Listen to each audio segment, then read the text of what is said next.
In today's video, we're creating beautiful henna domes. Before we begin, let's quickly go through all the materials we'll be using today. A white gel pen in tip 0.5, a cone filled with brown paint to mimic henna. In this video, I will show you 3 different methods. Let's start with the freehand method. First, create a line from the wrist to the middle finger. Next, add a second line across from the wrist. Now let's find the middle part and draw a diagonal line. We'll mirror this on the opposite side to form a triangle. Now it gets a little bit tricky. Starting at the center of the wrist, begin to create diagonal lines that are less than 45 degrees. This method sounds a little bit confusing. Method 2 is going to make it a lot clearer.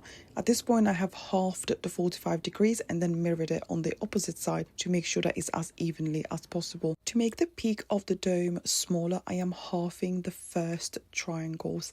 With the acrylic cone, I began to create a half C shape and a flick at the top. I also mirror that on the other side. The rest of the guidelines will be used to create the arches to make up the dome. It's looking really beautiful, so now we're going to mirror it on this side. When completed, it should look something like this. This tutorial is edited in real time and I would love for you to grab a cone or a pencil and have a go with me. Since I've already created the guideline, I thought it would be quite nice to create another dome on top of it. The more practice you have, the more you'll be able to create the domes without the guidelines or even the triangular lines, as you can see from my practice. If you'd like to create double domes, this is how you can do it. You're going to need to grab the white gel pen one more time and create a triangle just underneath the middle line.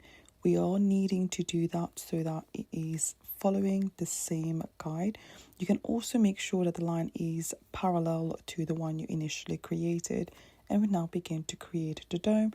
I did change the tip a little bit and I'm adding the humps to create the dome-like shape.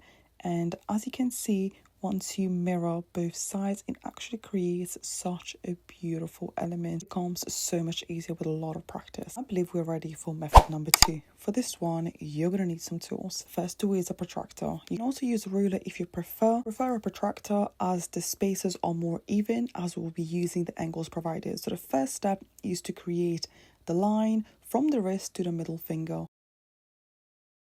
We'll now place the protractor or the ruler across on the wrist to make sure that the line is now adjacent to the vertical line to make sure that it's all even. If you struggled in method 1, this is the beauty about using a protractor. You're using each of the angles. We're using 10 centimeters apart and creating dots to ensure that the humps are evenly spaced out. Once we complete this, we're going to find the middle part and draw the diagonal line.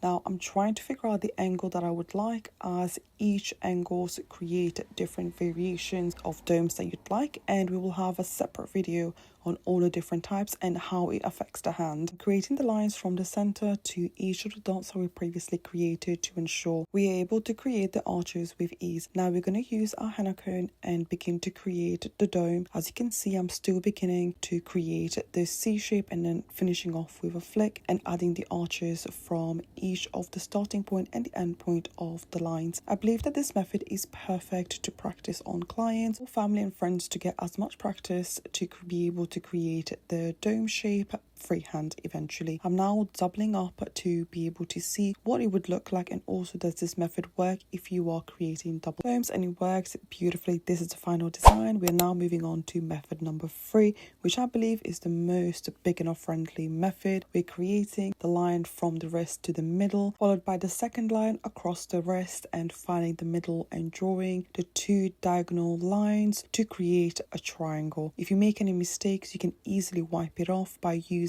wet wipes and then drying it off with some tissue. Add evenly spaced out lines from the wrist all the way to the tip of the triangle, and then we're going to create vertical lines. You can choose the distance that you'd like. The distance you choose from the middle is important because it helps to decide how intricate your dome is going to be. So the distance I decided to go with, the final result will be pretty standard dome, which is quite exciting as this is exactly the type of dome you want to master. As we're using the guidelines, I decided to start from the bottom and work my way to the top. This was because I wasn't too sure what the top is going to look like or how I want it to work. Now, you can choose to visualize how you'd like your dome to look like from the beginning. Doing it this way, as you can see, helped me make sure sure that it was as even as possible. Sometimes you can have a gap, as you saw I had one. You can easily close it by just adding a beautiful vine. Make the most of the grids I create. I always like to double dome, as this is pretty standard in most designs, is to add more domes and create more depth when you're creating this design. So it's the perfect way to get more practice. I believe I repeat this one more time, and the reason why I do that is because I think it's just so much easier to carry on creating domes without having to recreate the guide each time. At first, creating domes was one of the hardest things I had to do, and now I thoroughly enjoy creating them. If you prefer a template or a guide, find the link below.